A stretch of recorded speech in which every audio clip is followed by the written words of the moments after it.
안녕하세요. 반갑습니다. 이번 시간에는 복귀 원리 가운데 탕감 복귀에 대해서 알아보기로 하겠습니다.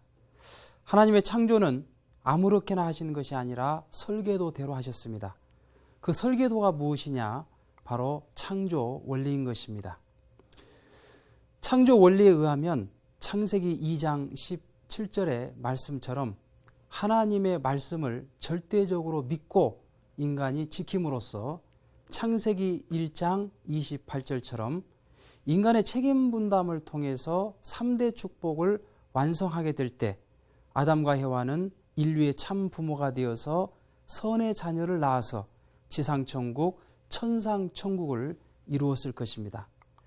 그런데 아담 해와가 타락함으로써 사탄을 중심하고 악의 부모가 됨으로써 악의 자녀를 낳아 지상지옥, 천상지옥을 만들어 놓게 되었던 것입니다. 따라서 이러한 인간을 복귀하는 데 있어서도 아무렇게나 하시는 것이 아니라 원리대로 하시는 것입니다. 곧 복귀 원리의 첫 번째 공식이 무엇이냐? 그것이 바로 탕감 복귀인 것입니다.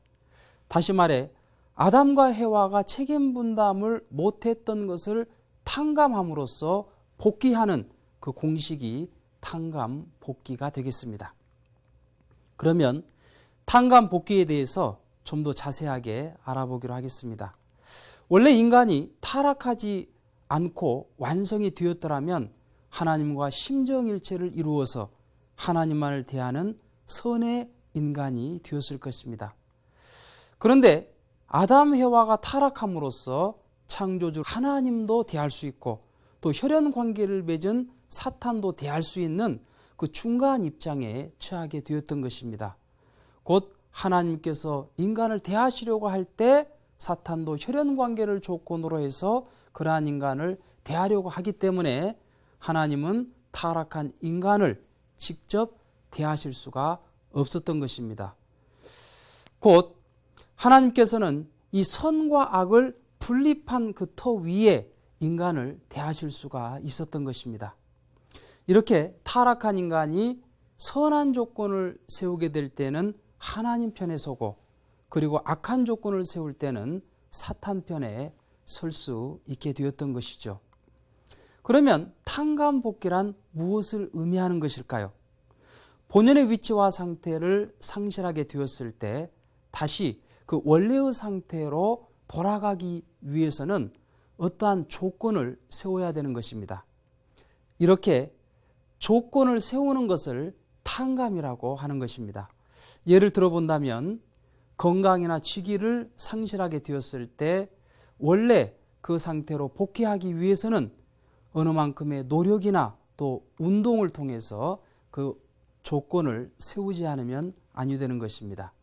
사랑하던 두 사람이 미워하는 사이가 되었을 때 원래 사랑하는 입장으로 복귀되기 위해서는 사과라든지 화해 등의 조건을 세우지 않으면 아니 되는 것입니다.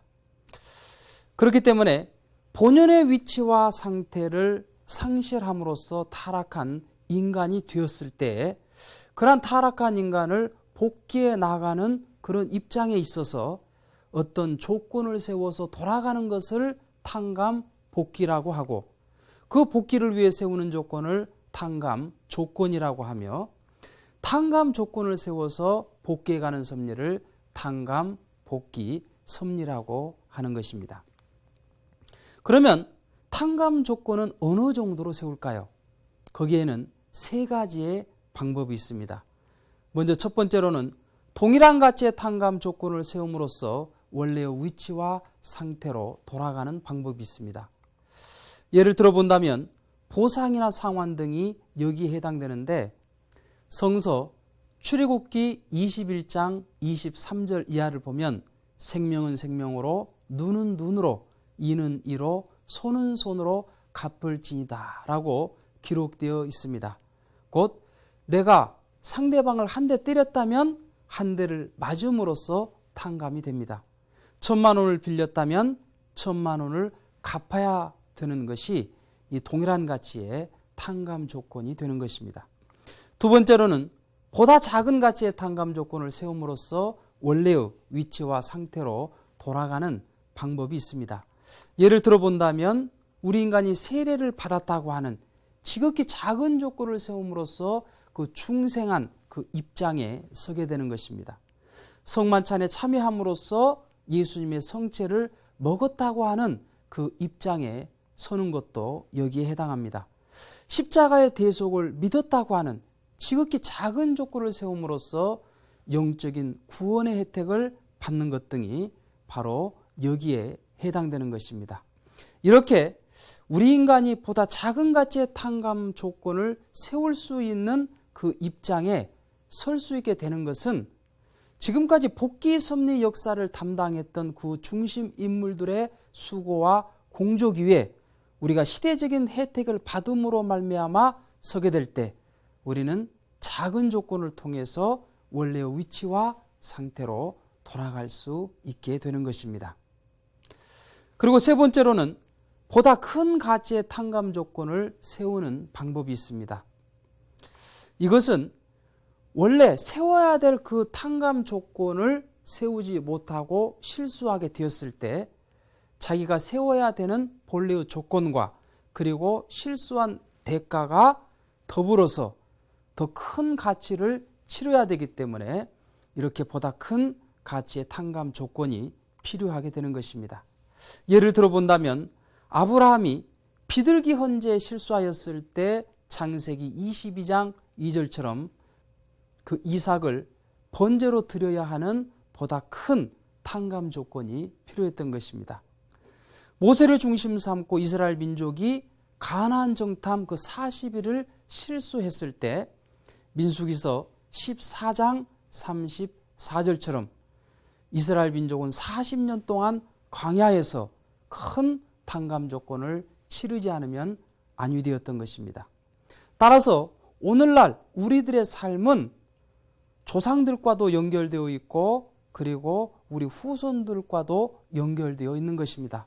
오늘 우리가 어떠한 삶을 사느냐에 따라서 우리 후손들은 보다 작은 가치의 탕감 조건을 세워서 본래의 입장으로 나갈 수도 있고 그렇지 않으면 우리의 책임을 다하지 못하므로 우리 후손들은 보다 큰 가치의 탕감 조건을 세움으로써 보다 어렵고 또 고달픈 인생을 살아갈 수도 있다는 것입니다.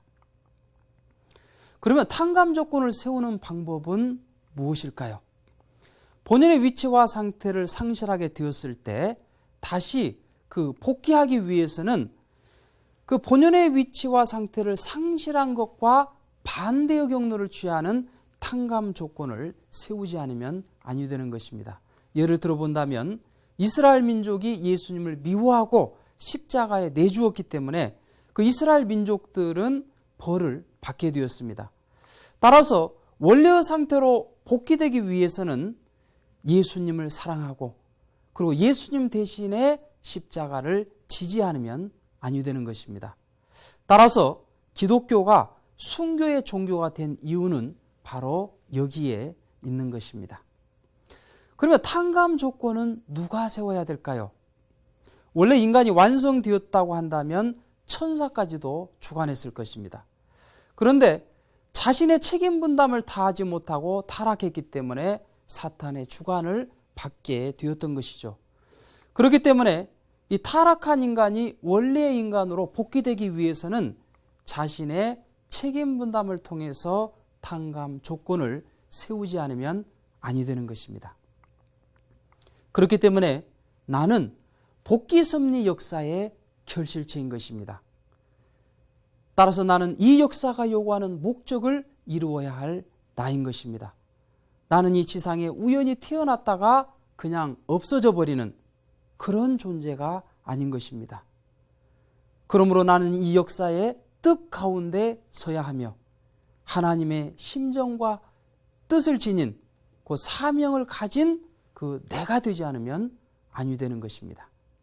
그렇기 때문에 지상에 살면서 하나님의 뜻을 이루기 위한 복귀 섭리의 결실체로서의 내가 된다면 우리는 더욱 가치 있는 삶, 뜻깊은 삶, 행복한 삶을 살아갈 수 있는 것입니다.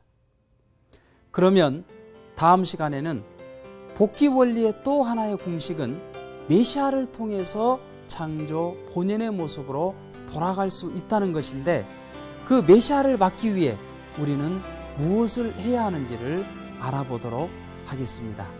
감사합니다.